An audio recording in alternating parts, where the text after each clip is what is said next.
The Soviet-Afghan War lasted over 9 years from December 1979 to February 1989.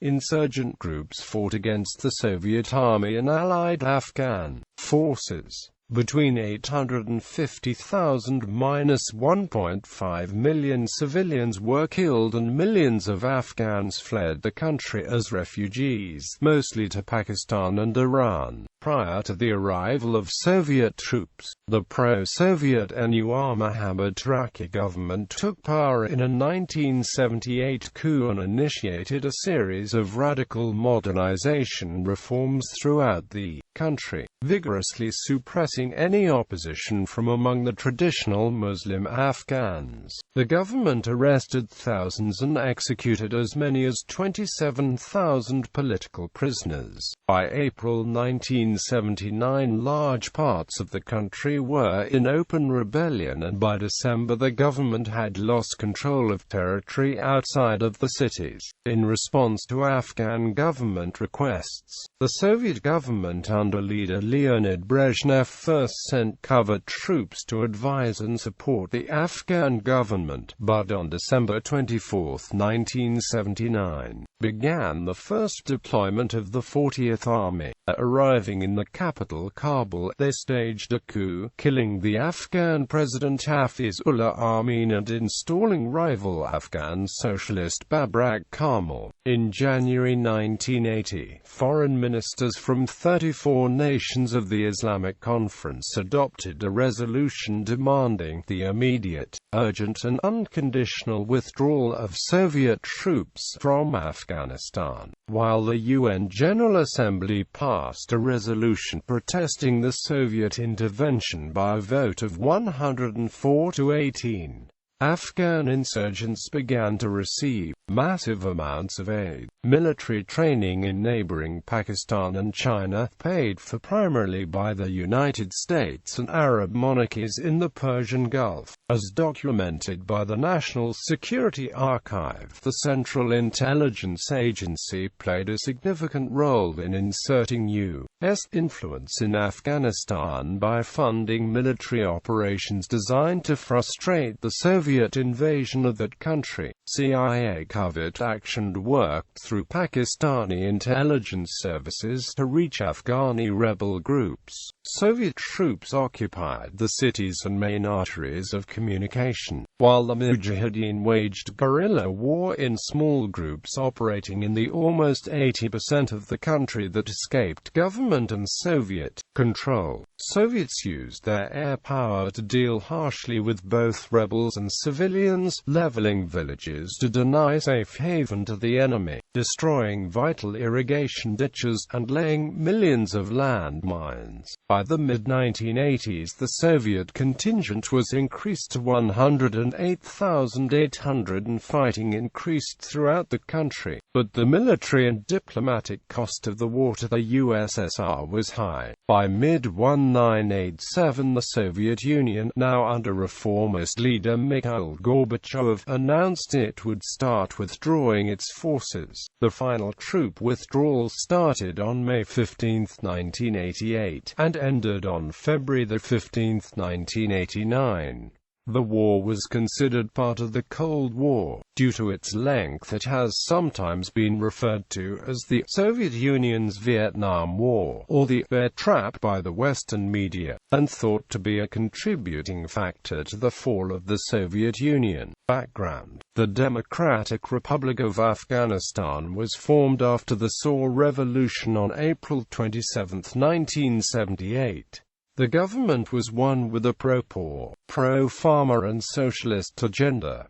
It had close relations with the Soviet Union. On December 5, 1978, a friendship treaty was signed between the Soviet Union and Afghanistan. Russian military involvement in Afghanistan has a long history. going back to Tsarist expansions in the so-called Great Game between Russia and Britain. This began in the 19th century with such events as the Panjshir incident, a military skirmish that occurred in 1885 when Russian forces seized Afghan territory south of the Oxus River around an oasis at Panjshir. This interest in the region continued on through the Soviet era, with billions in economic and military aid sent to Afghanistan between 1955 and 1978. In February 1979, the United States ambassador to Afghanistan, Adolph Dubs, was kidnapped by set army militants and was later killed during an assault carried out by the Afghan police,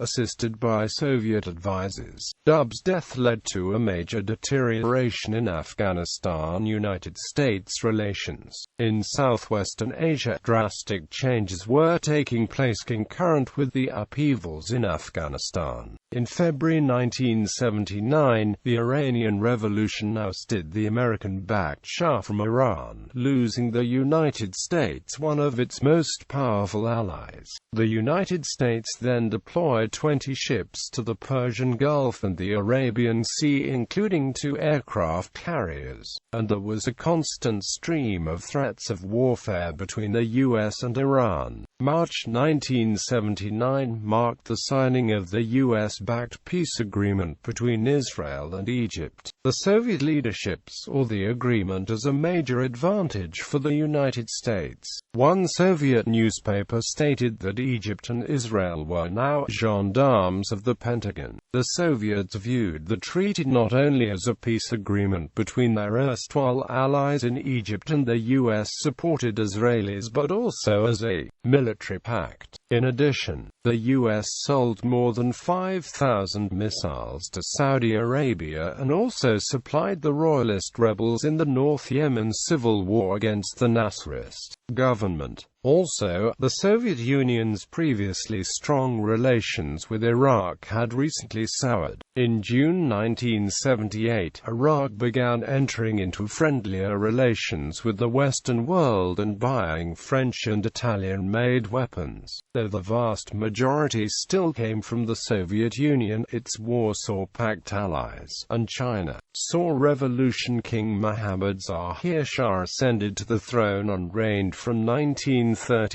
to 1973. Zahir's cousin, Muhammad Daud Khan, served as prime minister from 1954 to 1963. The Marxist People's Democratic Party of Afghanistan's strength grew considerably in these years. In 1967, the PDPA split into 2 rival factions, the Khalq faction headed by Nur Mohammad Taraki and Hafizullah Amin, and the Pachim faction led by Babrak Karmal. Former Prime Minister Daud seized power in a military coup on July 17, 1973, after allegations of corruption and poor economic conditions against the king's government. Daud put an end to the monarchy, and his time in power was widely popular among the general populace but unpopular among PDPA supporters. Intense opposition from factions of the PDPA was sparked by the repression imposed on them by Daud's regime and the death of a leading PDPA member, Mir Akbar Khyber. The mysterious circumstances of Khyber's death sparked massive anti-Daud demonstrations in Kabul, which resulted in the arrest of several prominent PDPA leaders. On April 27, 1978, the Afghan army, which had been sympathetic to the PDPA, overthrew and executed Daud along with members of his family. Nur Mohammad Taraki, Secretary-General of the PDPA, became President of the Revolutionary Council and Prime Minister of the newly established Democratic Republic of Afghanistan. Factions inside the PDPA. After the revolution, Taraki assumed the presidency, prime ministership and general secretaryship of the PDPA. The government was divided along factional lines, with President Taraki and Deputy Prime Minister Hafizullah Amin of the Khalq faction against Pachim leaders such as Babrak Karmal and Muhammad Najibullah. Within the PDPA, conflicts resulted in exiles, purges and executions of party members. During its first 18 months of rule, the PDPA applied a Soviet-style program of modernizing reforms, many of which were viewed by conservatives as opposing Islam. Decrees setting forth changes in marriage customs and land reform were not received well by a population deeply immersed in tradition and Islam, particularly by the powerful landowners who were harmed economically by the abolition of usury and the cancellation of farmers' debts. By mid-1978, a rebellion started, with rebels attacking the local military garrison in the Nuristan region of eastern Afghanistan, and soon civil war spread throughout the country. In September 1979, Deputy Prime Minister Hafizullah Amin seized power, arresting and killing President Taraki. Over 2 months of instability overwhelmed Amin's regime as he moved against his opponents in the PDPA and the growing rebellion. Soviet-Afghan relations. The Union of Soviet Socialist Republics had been a major power broker and influential mentor in the politics of its poorer and much smaller neighbor, its involvement ranging from civil-military infrastructure to Afghan society. Since 1947, Afghanistan had been under the influence of the Soviet government and received large amounts of aid, economic assistance, military equipment, training and military hardware from the Soviet Union. Economic assistance and aid had been provided to Afghanistan as early as 1919, shortly after the Russian Revolution and when the regime was facing the Russian Civil War. Provisions were given in the form of small arms, ammunition, a few aircraft, and $1 million gold rubles to support the resistance during the Third Anglo-Afghan War. In 1942, the USSR again moved to strengthen the Afghan armed forces by providing small arms and aircraft, and establishing training centers in Tashkent. Soviet-Afghan military cooperation began on a regular basis in 1956, and further agreements were made in the 1970s, which saw the USSR send advisors and specialists. In 1978, after witnessing India's nuclear test, Smiling Buddha, President Daud Khan initiated a military build-up to counter Pakistan's armed forces and Iranian military influence in Afghan politics. A final pre-war treaty, signed in December 1978, allowed the PDPA to call upon the Soviet Union for military support. Following the Herat uprising, President Taraki contacted Alexei Kosygin, chairman of the USSR Council of Ministers, and asked for practical and technical assistance with men and armament. Kosygin was unfavorable to the proposal on the basis of the negative political repercussions such an action would have for his country, and he rejected all further attempts by Taraki to solicit Soviet military aid in Afghanistan. Following Kosygin's rejection, Taraki requested aid from Leonid Brezhnev, the General Secretary of the Communist Party of the Soviet Union and Soviet head of state, who warned Taraki that full Soviet intervention would only play into the hands of our enemies, both yours and ours.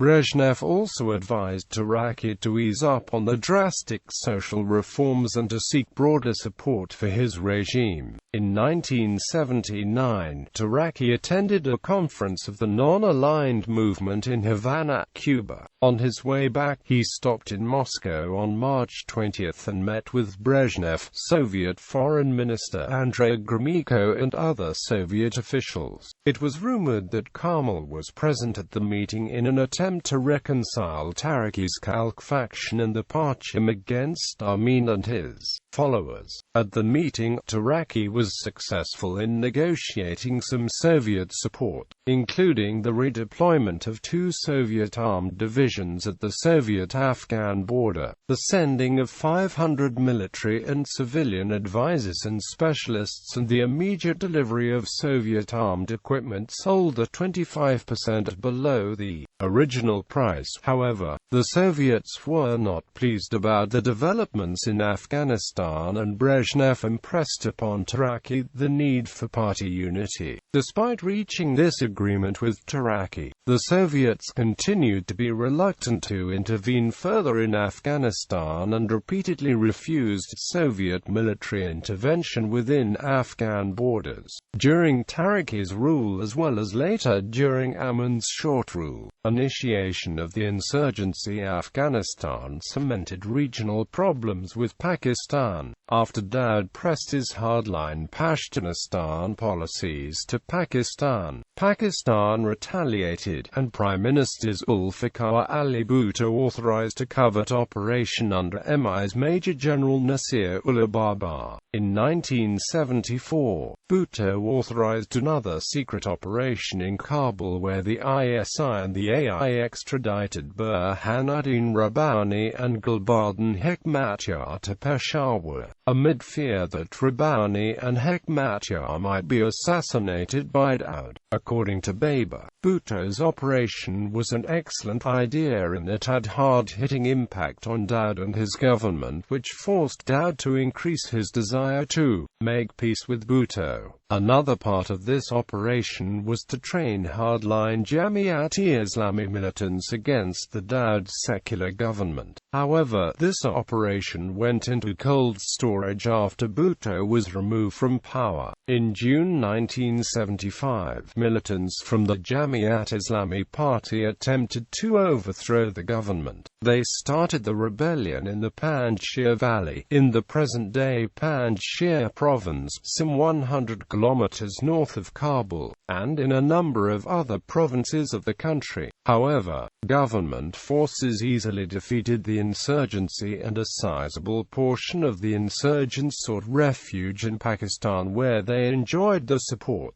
of Zulfikar Ali Bhutto's government, which had been alarmed by Daud's revival of the Pashtunistan issue. In 1978, the Taraki government initiated a series of reforms, including a radical modernization of the traditional Islamic civil and especially marriage law aimed at uprooting feudalism in Afghan society. The government brooked no opposition to the reforms and responded with violence to unrest. Between April 1978 and the Soviet intervention of December 1979, thousands of prisoners, perhaps as many as 27,000, were executed at the notorious Pulicharki prison, including many village mullahs and headmen. Other members of the traditional elite, the religious establishment and intelligentsia fled the country. Large parts of the country went into open rebellion. The Parcham government claimed that 11,000 were executed during the Amin-Taraki period in response to the revolts. The revolt began in October among the Nuristani tribes of the Kunar Valley in the northeastern part of the country near the border with Pakistan, and rapidly spread among the other ethnic groups.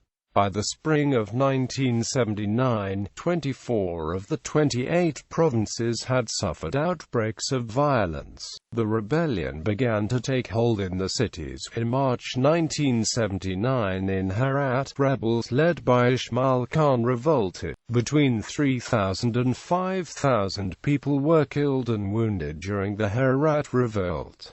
Some 100 Soviet citizens and their families were killed. Killing of the U.S. ambassador. In 1979, the contentious law and order situation led to a serious diplomatic incident involving United States, Soviet Union and Afghanistan when U.S. ambassador to Afghanistan Adolf Spike Dubs was kidnapped by 4 militants belonging to radical communist faction Setam-e-Melli. The national oppression demanded the release of the communist leader Badruddin Bars, whom the Afghan government denied holding. The government refused categorically to negotiate with the militants, in spite of the U.